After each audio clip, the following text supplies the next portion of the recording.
प्रभु यीशु मसीह की। सभी प्रिय भाई बहनों को प्रभु यीशु मसीह के सामर्थ्य नाम में जय मसीह की। कैसे आप सभी लोग, उम्मीद करते हैं अच्छे होंगे। आइए, एक प्रभु ने हमारी आत्मा में एक वचन डाला, वो वचन आपके सामने शेयर करना चाहता हूँ। वचन ये है, पहला कुरिन्थियों अध्याय 7 उसका 23 पद। पहला कुरिन्थियों अध्याय 7 उसका 23 पद यूं कहता है कि तुम दाम देकर मोल लिए गए हो, तुम दाम देकर मोल लिए गए हो, मनुष्यों के दास न बनो।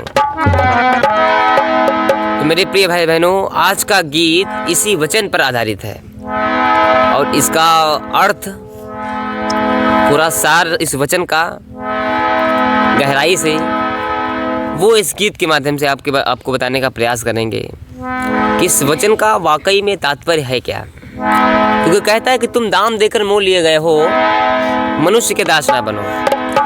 क्या हम मनुष्य का आदर ना करें या फिर सम्मान ना करें, या फिर अपने स्वामी का, अपने गुरु का सम्मान ना करें, आदर ना करें, या कोई व्यक्ति आए और उसको हम अपना गुरु ही ना बनाए, या किसी को गुरु ही ना बनाए, किसी को गुरु ही ना माने। क्या वचन हमें ये सिखाता है? ऐसा बिल्कुल नहीं है। वाकई में इसका तात्पर्य क्या है, इस गीत के माध्यम से समझेंगे, देखेंगे प्रभु हमें इस वचन के माध्यम से क्या बताना चाहता है, वो इस गीत के माध्यम से देखिएगा। वीडियो को बिल्कुल स्किप ना करें, एक एक शब्द को बड़े ही गौर से सुनिएगा। गीत के माध्यम से लिखने का प्रयास किया है मैंने। प्रभु का रहमो करम है कि उसने लिखने की शक्ति दी हमें। तो आइए कुछ इस गीत को देखते हैं, क्या कहना है इस गीत के माध्यम से और इस वचन का तात्पर्य क्या है। और गीत में देखिए, इस जो वचन दिया गया है कि तुम दाम देकर मोल लिए गए हो, मनुष्य के दास ना बनो, ये जो वचन है, इस वचन को मैंने मुखड़े में समाहित किया है। और इस वचन का जो वचन के 2 पार्ट हैं कि तुम दाम देकर मोल लिए गए हो, इसका अर्थ एक अंतरे में है, और मनुष्य के दास ना बनो, इसका अर्थ दूसरे अंतरे में है। केवल 2 ही अंतरे हैं, और जो पहला मुखड़ा है वो सिर्फ वचन को ही बताया गया है। आप लोग गौर दीजिएगा और पूरी वीडियो देख करके जाइएगा। प्रभु आपको बहुत बहुत आशीष दे।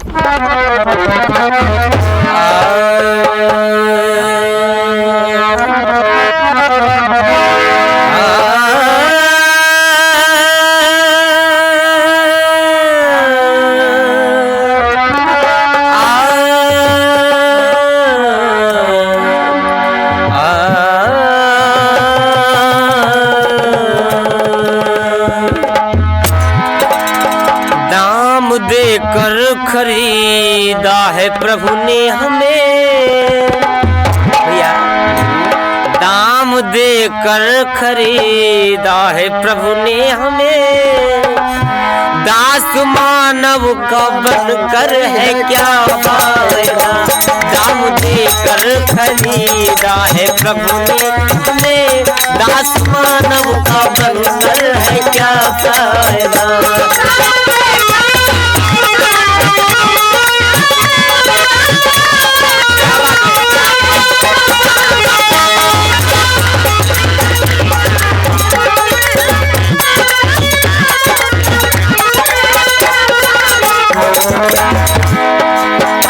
दाम देकर खरीदा है प्रभु ने हमें, दास मानव का बनकर है क्या फायदा।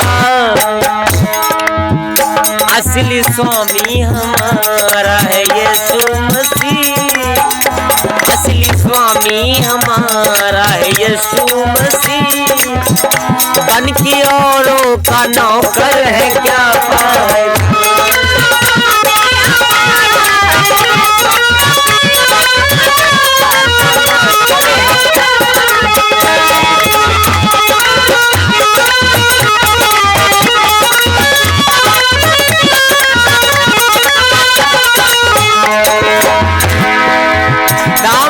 खरीदा है प्रभु ने हमें, दास मानव का बनकर है क्या फायदा। और असली स्वामी हमारा है यीशु मसीह, बन के औरों का नौकर है क्या फायदा। ये तो भैया था वचन, जो वचन कह रहा है उस वचन को मैंने इस मुखड़े के माध्यम से बताया। अब देखिए वचन का पहला पार्ट कहता है, क्या कहता है भैया, कि तुम दाम दे करके मोल लिए गए हो। इसका अर्थ वाकई में क्या है, तो आइए वचन के माध्यम से देखते हैं।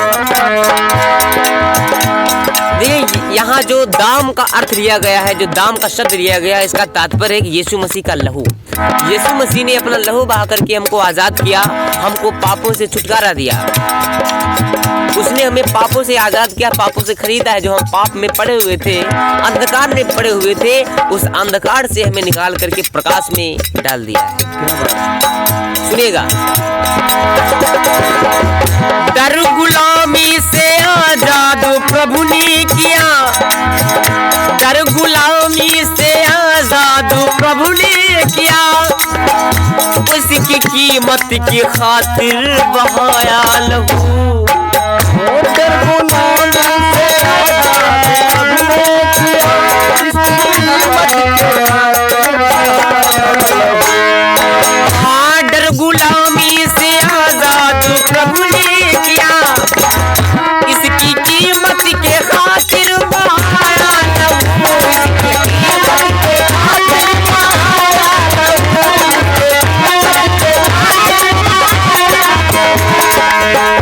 इसकी कीमत के खातिर बहाया लहू।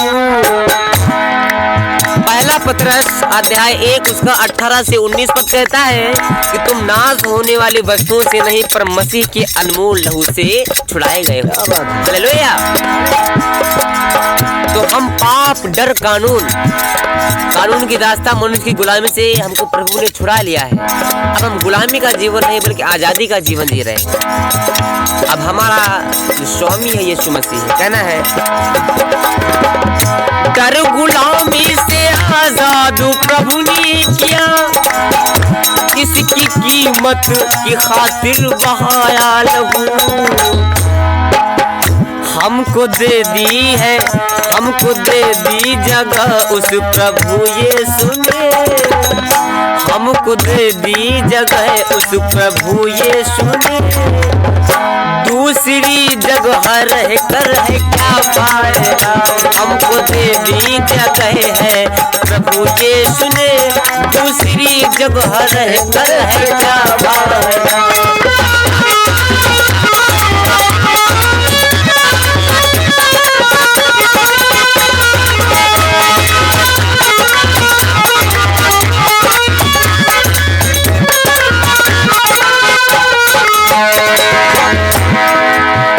हमको दे दी जगह, हमको दे दी जगह, हमको दे दी जगह, हमको दे दी, हमको दे दी जगह, हमको दे दी जगह, हमको दे दी जगह, हमको दे दी जगह, हमको दे दी जगह।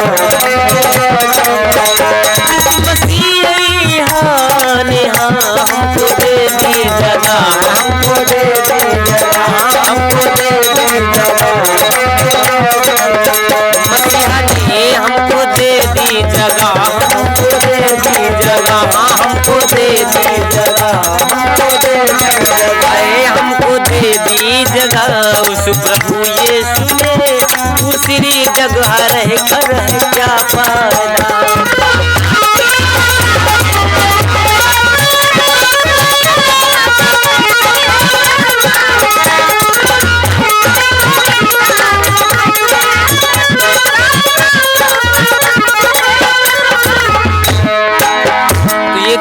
पहला पार्ट कि तुम दाम देकर के मूल लिए गए हो, अर्थात हम पाप से छुड़ाए गए हैं, पाप से हमें आजादी दी गई है। ये था इसका पहला पार्ट। वचन का दूसरा पार्ट है कि मनुष्य के दास न बनो। आखिर वचन हमसे क्या कहना चाहता है, परमेश्वर हमसे बताना क्या चाहता है, क्या आज्ञा देना चाहता है, क्या इसका अर्थ है। देखिए, अगर हम शाब्दिक अर्थ इसका ले तो वैसे तो इसका बहुत ही निगेटिव अर्थ निकलेगा कि हम किसी मनुष्य का आदर ही ना करें, अपने गुरु, अपने पास्टर का आदर ही ना करें, उसकी बात को फॉलो ही ना करें। लेकिन नहीं, ऐसा नहीं, क्योंकि बाइबल में खुद सिखाती है। इफिसियों अध्याय 4 उसका 11 पद कहता है, इफिसियों अध्याय 4 उसका 11 पद कहता है, परमेश्वर ने कलीसिया में कुछ को पास्टर और शिक्षक ठहराया है। जब परमेश्वर ने कुछ पास्टर और शिक्षक ठहराया है तो क्यों ना उनकी बात को माने। तो हमें बाइबल ऐसा बिल्कुल नहीं करे कि हम अपने शिक्षकों की, अपने पास्टरों की बात को ना माने, उनका आदर और सम्मान ना करें, ऐसा बिल्कुल नहीं है। तो आखिर है क्या, सुनेगा लाइन के माध्यम से। आए सबका आदर करो, सबको सम्मान दो, सबका आदर करो, सबको सम्मान दो, सबका आदर करो, सीखिए दास बन कर के औरों से तुम, सबका आदर करो, सबको सम्मान दो, सीखिए दास बन कर के औरों से तुम।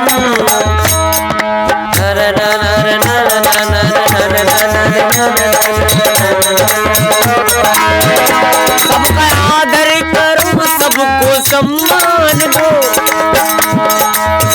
सीखिए दास बन करके औरों से तुम, सीखिए दास बन करके औरों से तुम,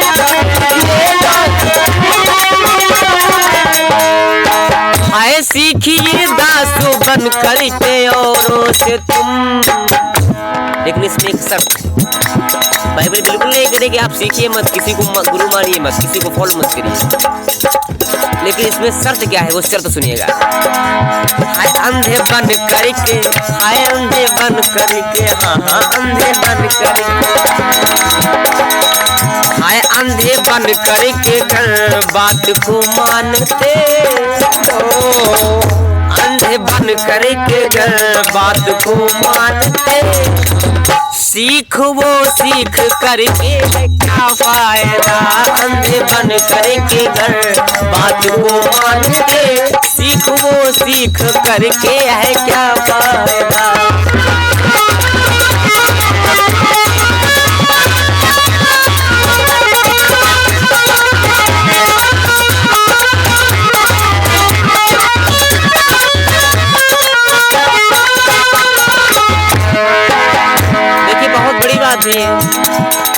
लाइन गिरी कि अंधे बनकर के घर बात को मानते, सीख वो सीख करके है क्या फायदा। देखिए हम गुरु बनाए, गुरु की बात को माने, लेकिन ऐसा नहीं कि जो गुरु कहे हम बस वो ही मान लें। हमें अपना विवेक नहीं बंद करना है, जो भी वो बात कह रहा है अगर वो बात सही है उसको परखिए, उसको जांचिए, और जब तक आपको लगे ना सही है तो कैसे आप मान सकते हैं। अगर कोई कह रहा है, अगर आपका गुरु कह रहा है कि आप उससे मत बोलना, तो हम क्यों ना बोले उससे, क्योंकि परमेश्वर का वचन कहता है कि सबसे मेल मिलाप रखो, बुराई के बदले किसी की बुराई मत करो। तो हम उसकी बात को क्यों माने। अगर अंधे बनकर के आप बात को फॉलो करें, बात को मान रहे हैं, तो वो गलत है। उसी को बाइबल मना करती है, उसी को पवित्र ग्रंथ मना करता है। आपको मैं अपना एक वास्तविक उदाहरण बताना चाहता हूँ। तो एक टीचर हमारे मैथ पढ़ाने आते थे, बहुत ही अच्छा पढ़ाते थे। तो एक बार वो बोर्ड पर सवाल लगवा रहे थे और सारे बच्चे जो सवाल लगवा रहे थे वो लिख रहे थे, लेकिन उन्होंने जानबूझ करके एक मिस्टेक कर दिया बोर्ड पर। तो जो बच्चे जान रहे थे उन्होंने कहा सर से कि हे सर गुरुजी, ये आपने गलत क्यों लिख दिया, ये सवाल ऐसे नहीं ऐसे लगना चाहिए, यहाँ पर वैल्यू ये नहीं ये होनी चाहिए। तो उन्होंने बच्चों से, देखिए कितनी बड़ी बात हुई, कितनी अच्छी सीख दी। उन्होंने बताया कि मैं परख कर रहा था बच्चों की, मैं परख कर रहा था बच्चों की कि बच्चे इस सवाल पर कितना ध्यान दे रहे हैं। देखिए जो बच्चा ध्यान नहीं दे रहा था वो बस लिखते जा रहा था, जो बोर्ड पर गुरुजी लिखा रहे थे वही बच्चा लिखते जा रहा था। लेकिन जो बच्चे पढ़ने वाले थे उन्होंने बताया कि गुरुजी ऐसा नहीं ऐसा होना चाहिए, क्योंकि उनका विवेक खुला था, उनकी बुद्धि खुली थी, इसलिए उन्होंने उस गलती को पकड़ लिया। और अगर अंधे बनकर के पढ़ोगे तो जो भी गुरु बताएगा वही आप लिख लोगे, वही आप अपने दिमाग में छाप लोगे। तो अंधे बनकर के अगर आप फॉलो कर रहे हैं तो आपका कोई मतलब नहीं है, वो सीख करके कोई फायदा नहीं है। इसलिए कोई भी चीज़ पढ़िए, ये बात सब पर लागू होती है, चाहे आप किसी भी क्षेत्र में हो, पढ़ाई के क्षेत्र में हो, संगीत के क्षेत्र में हो, कला के क्षेत्र में हो, कहीं किसी भी क्षेत्र में हो, साहित्य के क्षेत्र में हो, सभी पर लागू होती है। अपने विवेक को बंद करके अगर आप पढ़ रहे हैं, सीख रहे हैं, तो वो गलत बात है। गुरु आपको सिखा सकता है, लेकिन आपको भी मेहनत करना पड़ेगा, अपना विवेक चालू रखना पड़ेगा, अपनी बुद्धि चालू रखनी पड़ेगी। अपनी बुद्धि बंद करके काम करेंगे तो कोई उसका फायदा नहीं होगा। तो बाइबल का वचन हमें यही बता रहा है, पवित्र ग्रंथ हमें यही बता रहा है कि अंधी आदमी गुलामी हमें नहीं करनी है। गुरु से सीखिए, उसको फॉलो कीजिए, लेकिन अंधे बनकर फॉलो नहीं करना है। वही ना कहते कि अंधभक्त, तो अंधभक्त नहीं बनना, क्योंकि आज का युग विज्ञान का युग है, साइंस का युग है।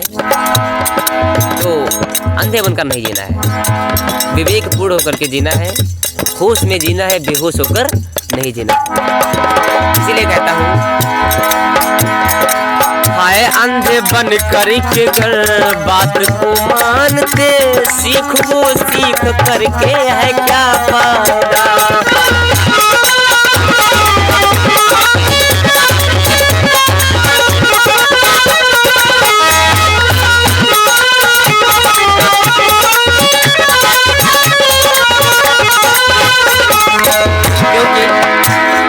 परमेश्वर का वचन पवित्र शास्त्र में खुद सिखा रहा है कि परख कर देख यहोवा कैसा भला है। देखिए, जो परमेश्वर हो करके कह रहा है कि हमें परखो, तो परख कर देख यहोवा कैसा भला है, तो हम तो मनुष्य को गुरु बना रहे, तो हम उसको क्यों न परखें। पहला थिस्सलुनीकियों अध्याय 5 उसका 21 पद कहता है, सब कुछ परखो, जो अच्छा है उसे ग्रहण करो। हमें सब कुछ सीखना चाहिए, सब कुछ पढ़ना चाहिए, हर ग्रंथ को पढ़ना चाहिए, हर किताब को पढ़ना चाहिए, लेकिन जो अच्छा है वही अपने अंदर धारण करना चाहिए। क्या बात है? मनुष्य से सीखो, पर मनुष्य के गुलाम हमें नहीं बनना है। सीखना है पर उससे गुलाम नहीं बनना है। इसीलिए कहा, इसीलिए परमेश्वर का वचन भी कहता है कि जागते रहो। अभी मैंने पिछले दिनों में गीत भी गाया था कि जगोगे सभी तुम तो बढ़ोगे तभी तुम। ये गीत मैं आपको डिस्क्रिप्शन में उसकी लिंक दे दूंगा, आप लोग सुन सकते हैं, बहुत ही अच्छा गीत था। जागने का मतलब ये है कि होशमंद जीना। होशमंद जब अपने जीवन को जीते हैं तो वही होता है जागने का मतलब। और जब हम जागेंगे तो हमसे कोई गलती इतनी जल्दी नहीं हो पाएगी, वरना गलतियां तो इंसान से होती रहती है, हमसे होती है, आपसे होती, सबसे होती है। तो इसलिए जागते रहिए और जाग करके सीखिए, जाग करके पढ़िए, जाग करके परखिए। हाँ, अंधे बन करके घर बात को मानते, सीख वो सीख करके है क्या फायदा। अंधे बन करके घर बात को मानते, सीख वो सीख करके है क्या फायदा।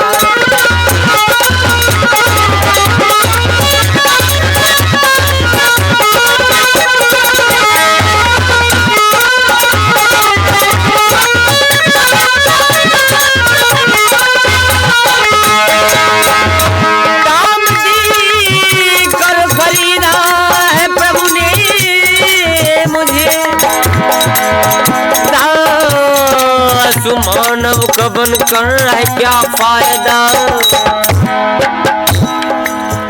असली स्वामी हमारा है यीशु मसीह, असली स्वामी हमारा है यीशु मसीह।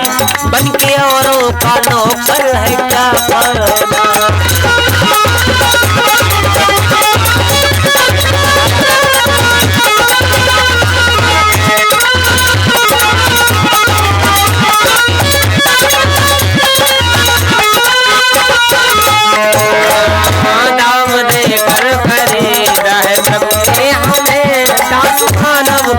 बनकर है क्या फायदा, दास मानव का बनकर है क्या फायदा, दास मानव का बनकर है क्या फायदा, दास मानव का बनकर है क्या फायदा, दास मानव का बनकर है क्या फायदा, दास मानव का बनकर है,